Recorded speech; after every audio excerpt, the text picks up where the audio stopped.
talking about is protecting yourself, possibly protecting someone that's with you.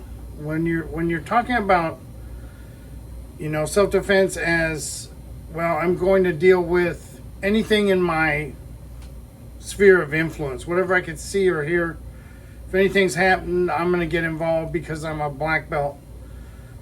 You're outside your wheelhouse now. Okay, so when you think about self-defense, you got to think about protecting yourself and your immediate loved ones that can't protect themselves. It's not advisable, as I said in the previous video, it's not advisable to become involved in a situation that's not of your making. From the standpoint of there's a third party who happens to be in an altercation, verbal or otherwise, and you want to go and break it up, or you want to go and try to help out, try to calm things down. You could put yourself in a very, very precarious situation where now you're talking about possible legal action being taken against you. Never mind the fact that, you could get physically injured here with this going on. And I told a story, in my last video about people intervening in situations they have no business in.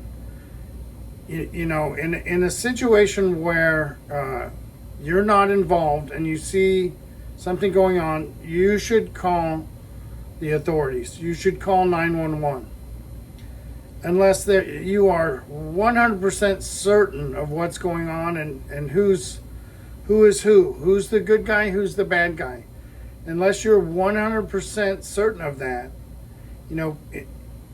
inserting yourself into that situation is very dangerous. Very dangerous for you physically, very dangerous for you financially, very dangerous for you in the standpoint of possible legal action being taken against you. So be very, very careful in what you teach. If you're teaching martial arts and or self-defense, and we discussed the difference between martial arts and self-defense already, but there's a lot that is left on the table when it comes to teaching self-defense as a martial art program. So you have a school, and you say, I'm going to teach self-defense on Tuesdays and Fridays for women or for men or whatever, and then you're teaching martial art the rest of the time. You are going to put your students in a certain situation, and you're going to say, here's how you handle this. Wow, you really got to be careful. You've got to keep that to a threat that's imminent to them, and that is, within the realm of possibility. So you're not doing things totally off the wall, like, you've got your student taking down 5 bank robbers. It's just, that's silly, right? Doesn't mean you can't practice engaging multiple opponents. We do that at my school as well. We do that with pretty strict guidelines on when that's intelligent to do. Okay.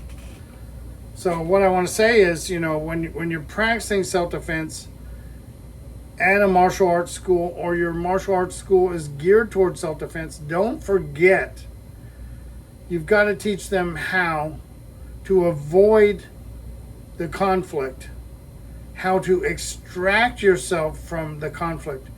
People will say de-escalation is number one.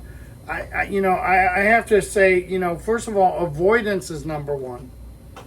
And there are certain situations, you can avoid, cannot avoid. Okay, so you're on a bus or a train, some kind of public transportation, and there are people on that train or bus or whatever with you. It's moving, there's no driver, you can't get off. You got to get off at the stop. Now you're in a certain situation where, if there's a couple of guys on there that are harassing people or molesting them, whatever, you might have to try to de-escalate that. You're not going to extract yourself from that situation. You're not going to jump off the bus. Well, you might, but wouldn't be wise. So you might have to use verbal de-escalation skills, which are not bad to have. It's not a bad idea to learn body language, to learn to read other people's body language and how to project or feign body language. And for myself, I'm going to tell you this situation I was in. I'm in a gas station. There's a line there. I've got to pay for my fuel. And people walk into that gas station. I'm fourth in line. There's 7 people in line. And these people make me feel a little bit uneasy. Well, I'm going to tell you, a lot uneasy. They make me feel uneasy. And in this situation, I make myself very small. I make myself appear to be, not a threat and not even aware of their presence. I don't enter their world. I don't check in. Don't make eye contact. I don't check in with them. Kind of get what their drift is, and I'm going to avoid that. And I'm able to get my stuff paid for and leave the store, the gas station. That's one way you can deal with the scenario. Another time, I'm going to talk about this. This is first person myself. I'm in a line at a supermarket, department store. An individual approaches from behind me and makes physical contact. Not violent, but just a light touch. I look back to see what is this person doing? Okay. Now I'm alerted that there's an imminent threat. This person is a threat to me, and they're trying to hide the fact that they want to sneak up, get a sneak shot on me, kind of like you could say counting coup in the Native American sense. In this sense, they tag you.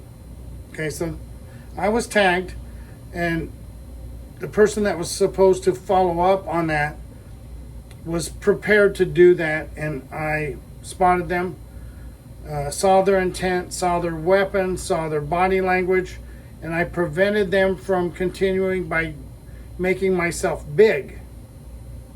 And what I mean by that, I don't mean putting my arms up and make myself big. I just made myself an impossible target. I'll put it that way. There was no way for them to execute an attack and then escape.